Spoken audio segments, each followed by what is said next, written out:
Hello, and welcome to the last week of our Vacation Bible School virtual version. And I'm sorry if my eyes are a little weird. My green screen behind me and my shirts and all my stuff is kind of acting weird. I think I have the wrong greenish color going on tonight, so I'm going to try not to be creepy and weird. Sorry if my eyes look weird. I apologize for that. It's just something that's going on tonight. It's just not liking me, so I apologize. So we're going to finish the last place that we go. And this week is all about going to the places that God is with you and Jesus is with you in the unfamiliar places. Right now, we're in a world where things are quite unfamiliar. Lots of changes, lots of crazy things happening. And so what we're going to do is we're going to read the story of Naomi and Ruth in our Bible, in our Spark Bible right here. I happen to have this one right here. Okay. It is starting on page 290. Give you a little bit of time to do that. And we're going to be reading a selection that is kind of going to jump a lot of different places. So it's going to be Ruth 1 through 7, and 11 through 18. And then we're going to go to Ruth chapter 2, uh, verses 1 through 16. And I'm not sure why this says Spark Bible verses pages 110. I think that's wrong on my little thing. Now, I'm going to do the best I can with my pronunciation. Hopefully I do a good job and hopefully I read well. So please follow along with me as we read the story of Ruth and Naomi. It's a very short book of the Bible, one of the shortest ones, or one of the shorter ones, not the shortest, but one of the shorter ones. It's a little complicated, but we're going to read the important parts that helps us understand what to do in those unfamiliar places. So here we go. For chapter 1, verse 1. In the days when the judges ruled, there was a famine in the land. And a certain man of Bethlehem in Judah went to live in the country of Moab, he and his 2 sons. The name of the man was Elimelech, and the name of his wife was Naomi. And the names of his 2 sons were Mahlon and Chilion. And they were Ephrathites from Bethlehem in Judah. They went into the country of Moab and remained there. But Elimelech, the husband of Naomi, died, and she was left with her 2 sons. These took Moab wives. The name of one was Orpah, and the name of the other Ruth. When they had lived there about 10 years, both Mahlon and Chilion also died, so that the woman was left without her 2 sons and her husband. Then she started to return with her daughters-in-law from the country of Moab, for she had heard in the country of Moab that the Lord had considered his people and given them food. So she set out from the place where she had been living, she and her 2 daughters-in-law, and they went on their way to go back to the land of Judah.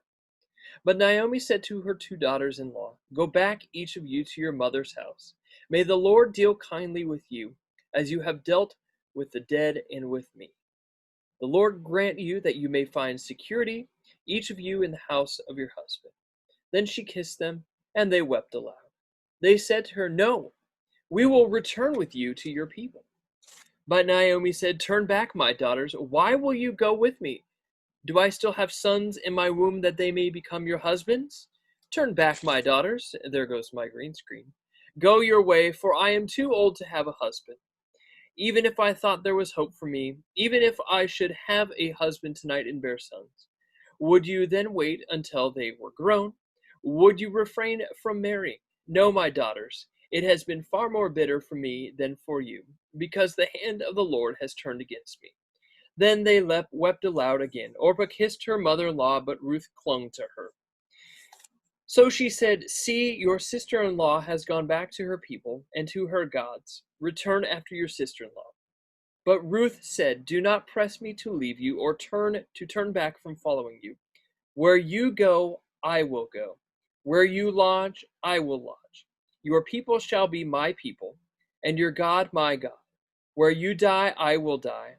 There will I be buried. May the Lord do thus and so to me, and more as well, even if death parts me from you. Now, continuing to chapter 2. Now, Naomi had a kinsman on her husband's side, a prominent rich man of the family of Elimelech, whose name was Boaz.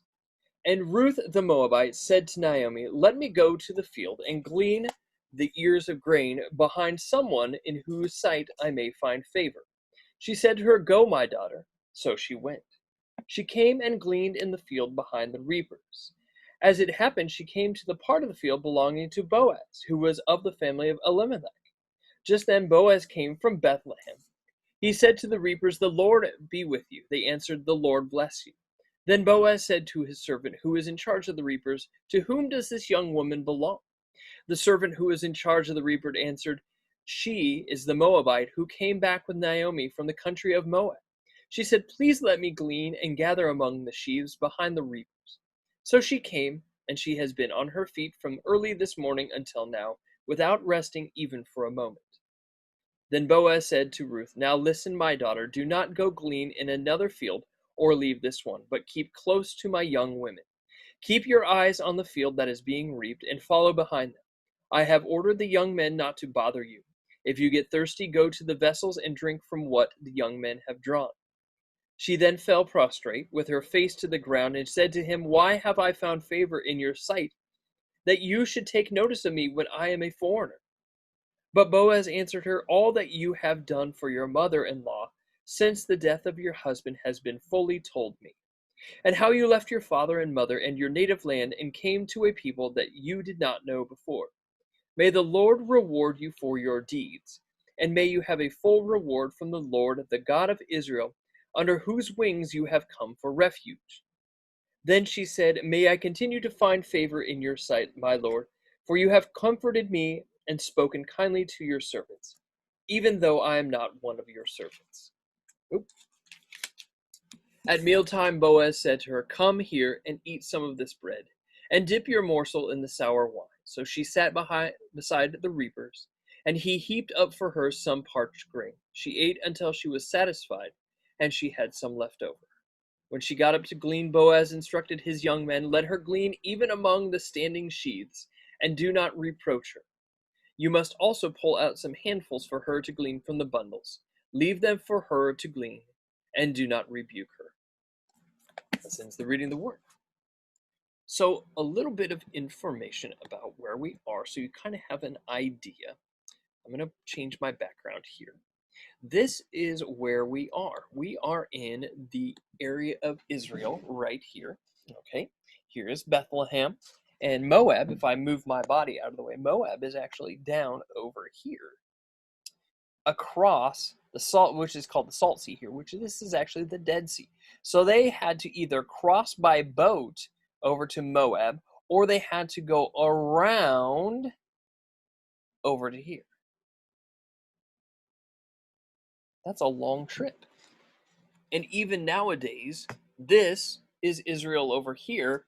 And this portion, if I recall my geography correctly, is part of another country. Might still be part of Israel. Not 100% sure. But think about this. This is like a 50 to 100 mile gap. That's a big difference. Okay. And also, just so you have an idea what it looks like, it's not all desert back there. In fact, it's a very nice place. That's why they were able to glean fields.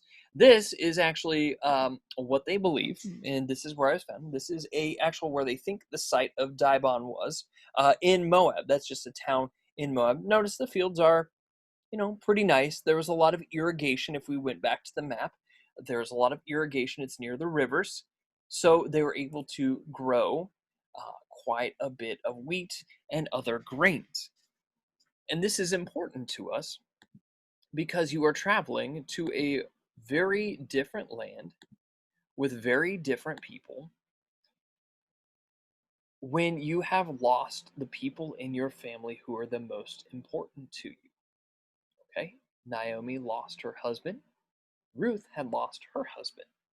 Actually, Naomi lost her husband and both of her sons. Ruth lost her husband. And so Ruth decided to go back to the Bethlehem area with, urged Ruth and her other sister to or sister-in-law or daughter-in-law to stay, which one did, and Ruth followed, to stay and not come back.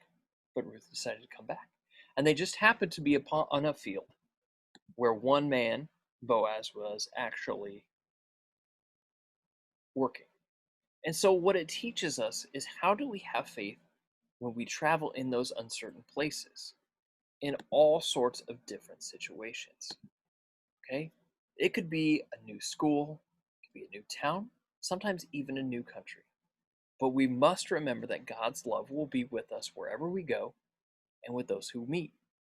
And we also need to think about this in reverse. If we are here and there are newcomers to our country, our town, or our new school, we also are taught to show kindness and compassion like Boaz to those who are different from us and who are new to us. We don't turn our backs on those people. We treat them as the same type of person. We don't think of them as lesser or different. They are all persons made in God's image. We provide and we help and we show God's love through our actions. And so, what we're going to do today are a couple different activities where we think about the phrase walking in other people's shoes and how we can show kindness to others